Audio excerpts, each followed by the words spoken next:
नमस्कार प्रिय दोस्तों, एक बार फिर से आप सभी का स्वागत है अद्भुत सागर चैनल में। प्रिय दोस्तों, एक समय की बात है, एक गांव में एक पंडित जी रहा करते थे। उस पंडित जी का एक पुत्र हुआ। पुत्र का नाम मंगल सिंह रखा गया। धीरे धीरे मंगल सिंह बड़ा हुआ।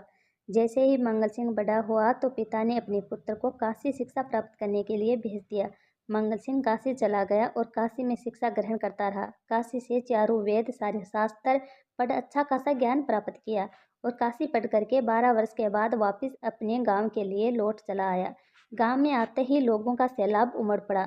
लोग मंगल सिंह को देखने के लिए बड़े ही उत्सुक थे, क्योंकि उस जमाने में गिने चुने लोग ही पढ़ाई करते थे। पढ़े हुए लोगों को विद्वान समझते थे, बहुत ज्ञानी मानते थे और गांव का बच्चा बच्चा उस पढ़े हुए इंसान की हर बात को मानता था, क्योंकि उस जमाने का कुछ दौर ही ऐसा था। हर इंसान को शिक्षा मिलना बहुत ही मुश्किल था। मंगल सिंह उस जमाने में पढ़ाई करके आए थे, वो भी काशी से। उनको देखने के लिए पूरा गांव इकट्ठा हो गया। ढोल नगाड़े से उनका स्वागत किया गया। सारे गांव वाले इकट्ठे हो गए, बड़े बुजुर्ग इकट्ठे हो गए। अब बड़े बुजुर्गों की आदत होती है, शुरू से ही ये आदत होती है कि कोई भी बंदा अच्छा पढ़ लिख जाता है तो उसे सवाल पूछे जाते हैं, और यही हुआ उसके साथ। ये गलत भी नहीं है, पूछना भी चाहिए, ताकि उस बंदे की काबिलियत का पता चल सके कि बंदा कितना पढ़ा लिखा है। उस गांव के बड़े बुजुर्ग मंगल से सवाल पूछते हैं और मंगल सिंह तुरंत उसका जवाब दे दिया करता था। प्रिय दोस्तों, मंगल सिंह को उस गांव में विद्वान पंडित की पदवी मिल गई। मंगल सिंह बड़ा खुश था। मंगल सिंह का परिवार भी बहुत खुश था। मंगल सिंह के पिता फूले नहीं समा रहे थे। वह हर किसी को अपने पुत्र की बड़ाई किया करते थे और बड़ी बड़ी डींगे हाँकते थे। और एक पिता का ये कर्तव्य भी होता है कि वे अपने पुत्र की सदा प्रशंसा करें। इसलिए मंगल सिंह के पिता सदा अपने पुत्र की प्रशंसा करते थे। जो भी मिलता उसे यही कहते, मेरा पुत्र बड़ा विद्वान है, बड़ा ज्ञानी है, काशी में पढ़ाई करके आया है। संसार में ऐसा कोई भी प्रश्न नहीं है जिसका उत्तर मेरा पुत्र नहीं दे सके।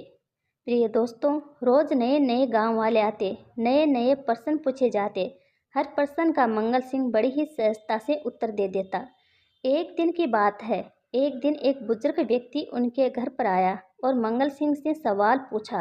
कहने लगा, मंगल सिंह, आप इतने विद्वान हो, काशी से पढ़ाई करके आए हो, लगता है काफ़ी विद्वान होंगे, लेकिन आप मेरे प्रश्न का उत्तर दीजिए तो मैं मानूंगा कि आप वास्तविकता में विद्वान हो।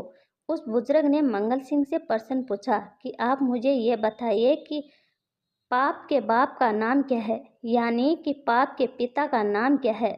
मंगल सिंह सोच में पड़ गया। काफ़ी देर तक सोचने लगा, काफ़ी देर तक सोचता रहा, लेकिन मंगल सिंह को इस प्रश्न का उत्तर नहीं मिला। मंगल सिंह कहने लगा, दादाजी, ये प्रश्न कभी हमारे ग्रंथों में आया ही नहीं। ऐसा प्रश्न हमारे गुरु ने भी हमें नहीं बताया, हमारे गुरु ने भी हमें नहीं पढ़ाया। ना ही कोई शास्त्र में है ऐसा प्रश्न, ना ही कोई ग्रंथों में है, ना ही कोई छोटी मोटी किताबों में है। मंगल सिंह काफ़ी सोचने के बाद इस प्रश्न का उत्तर नहीं दे सका। बुजुर्ग आदमी मंगल सिंह से कहने लगा, मंगल सिंह, आप फेल है। आपको जो विद्वान की पदवी दी गई है, यानी पंडित की पदवी दी गई है, वह गलत है।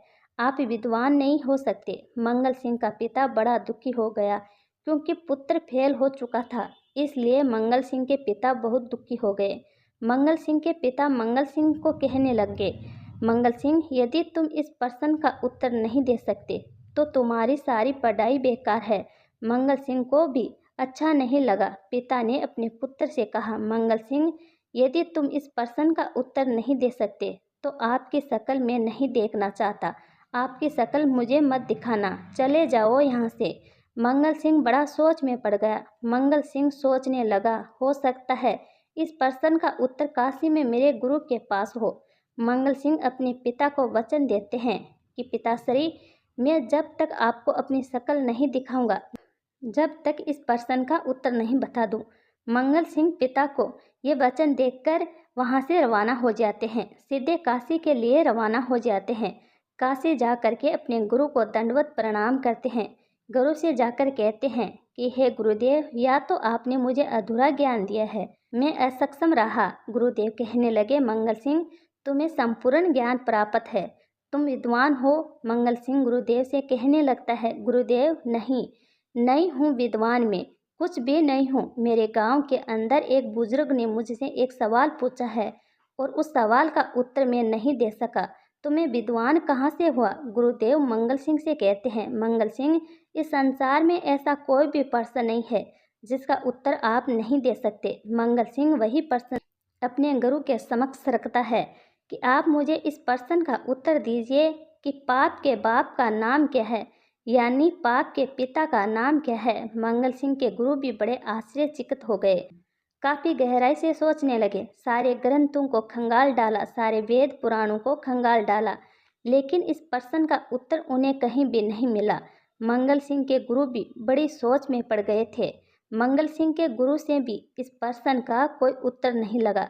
मंगल सिंह कहने लगा, देखिए गुरुदेव, मैंने सत्य कहा था ना कि हम विद्वान नहीं है, क्योंकि हमसे एक प्रश्न का उत्तर नहीं लग सका, तो हम विद्वान कहाँ से हुए? प्रिय दोस्तों, मंगल सिंह के गुरु भी बड़े अफसोस में पड़ गए। मंगल सिंह के गुरु मंगल सिंह से कहने लगे, मंगल सिंह, इस प्रश्न का उत्तर तो मेरे पास भी नहीं है। प्रश्न बिल्कुल सही है, लेकिन इस प्रश्न का उत्तर तो होना ही चाहिए। प्रश्न गलत नहीं है, प्रश्न सही है। पाप का बाप का नाम क्या है? मंगल सिंह काफी उदास होकर गुरुदेव के आश्रम से रवाना हो जाते हैं। विचार करते हैं कि कहीं ना कहीं तो मुझे इस प्रश्न का उत्तर मिलेगा ही मिलेगा। गुरु से नहीं मिला तो कोई और अन्य गुरु से मिलेगा। ये सोचते हुए मंगल सिंह जा रहे थे, तभी रास्ते में एक वेश्याओं का अड्डा पड़ता है। मंगल सिंह काफी सुंदर था, नौजवान था, हट्टा कट्टा था। उस अड्डे की मालकिन की मंगल सिंह पर नजर पड़ जाती है। मंगल सिंह को देखकर वेश्याओं के अड्डे की मालकिन सोचने लगती है कि बंदा बड़ा हट्टा कट्टा है, लगता है कोई नौजवान पुरुष है, लगता है कोई ज्ञानी पंडित भी है, लेकिन इतना उदास क्यों है? मंगल सिंह बहुत उदास था। मंगल सिंह की उदासी को देखकर वेश्याओं के अड्डे की मालकिन मंगल सिंह को अपनी दासी के द्वारा बुलाती है। दासी मंगल सिंह को जाकर कहती है कि नौजवान, तुम्हें मेरी मालकिन बुला रही है। मंगल सिंह उस दासी से कहता है, आपकी मालकिन को मुझसे क्या काम है?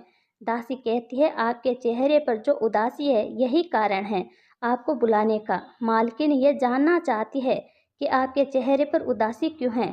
पंडित लगते हो, नौजवान लगते हो, ज्ञानी विद्वान लगते हो, फिर भी आपके चेहरे पर इतनी उदासी क्यों? मंगल सिंह दासी से कहता है, आपकी मालकिन के पास मेरी उदासी का कोई जवाब नहीं। जहाँ बड़े बड़े आचार्य, बड़े बड़े गुरु लोग फेल हो चुके हैं, वहाँ आपकी मालकिन क्या उत्तर देगी?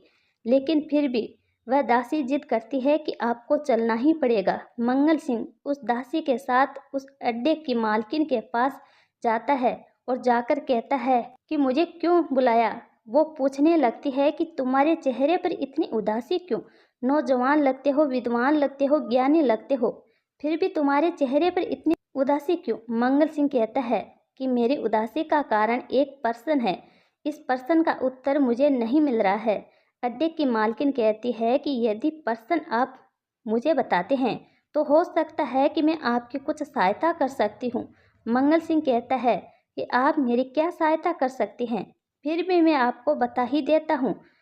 प्रश्न यह है कि पाप के बाप का नाम क्या है? वेश्याओं के अड्डे की मालकिन मंगल सिंह को कहती है, पंडित जी, आपको कुछ दिन इंतजार करना पड़ेगा, इस प्रश्न का उत्तर आपको मिल जाएगा।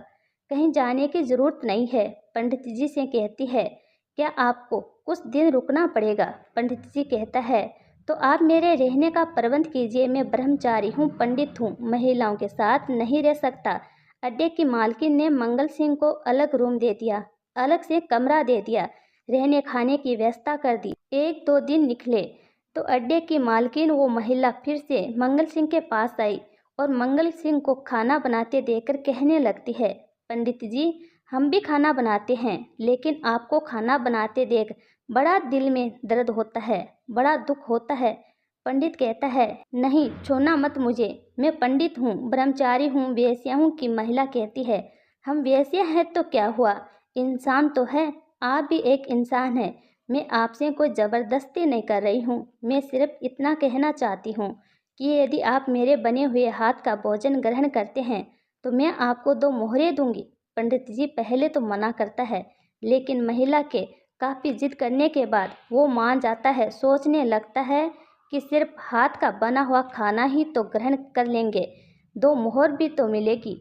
तो पंडित जी ने वेश्या महिला का हाथ का बना हुआ खाना ग्रहण करना शुरू कर दिया। तीसरे दिन फिर वेश्या महिला आती है और पंडित जी से कहती है, पंडित जी, मेरे हाथ के बने हुए खाने का निवाला मेरे हाथ से अपने मुख में खाते हैं तो मैं आपको 8 मोहरें दूंगी। मंगल सिंह कहता है, नहीं नहीं, मैं ये नहीं कर सकता।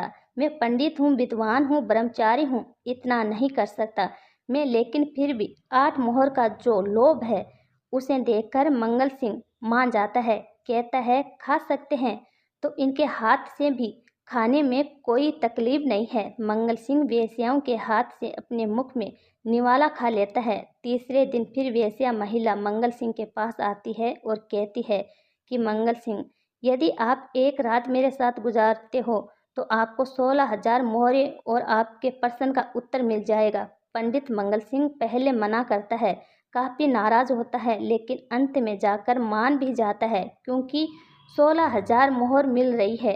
लेकिन जैसे ही पंडित हाँ करता है उसी वक्त वो वेश्या महिला मंगल सिंह के गाल पर जोरदार थप्पड़ जड़ देती है। मंगल सिंह वेश्या महिलाओं से कहता है, क्या कर रही हो, मार क्यों रही हो मुझे? मैं पंडित हूँ, विद्वान हूँ, तुझे श्राप दे दूंगा, ये कर दूंगा, वो कर दूंगा। पंडित अपनी औकात पर आने लगा, कहता है कि मैं तुम्हें भस्म कर दूंगा, मैं श्राप दे दूंगा। पंडित को नहीं मारना चाहिए था और मैं तो विद्वान पंडित हूँ, ब्रह्मचारी हूँ। वेश्या महिला पंडित से कहती है, मंगल सिंह, तुम्हारे प्रश्नों का उत्तर यही है। मंगल सिंह फिर भी नहीं समझ पाया, बोला, क्या मेरे प्रश्नों का उत्तर है? तो वह महिला बोली, यही है तुम्हारे प्रश्नों का उत्तर। वो बोला, थप्पड़ मेरे प्रश्नों का उत्तर है? वह महिला बोली, नहीं, तुम्हारा लोभ, जो तुम लोभ में आकर के एक विद्वान पंडित होकर के, ब्रह्मचारी पंडित होकर के, तुम कुछ मोहरों के लोभ में आकर मेरे साथ हम बिस्तर होने के लिए तैयार हो गए, मेरे हाथ का खाना बना खाने के लिए तैयार हो गए। ये तुम्हारा लोभ भी तो है। तुम्हारा ब्रह्मचारी नष्ट कर दिए तुम्हारे लोभ ने। तुम पाप करने के लिए उतर गए हो। पाप का बाप का नाम लोभ होता है। लोभ के कारण ही लोग ठगे जाते हैं। जो बंदा लोभ और मोह में फंस जाता है उस इंसान का कभी भी कल्याण नहीं होता। इसलिए इंसान को लोभ नहीं करना चाहिए। लोभ में आदमी हमेशा मार खाता है।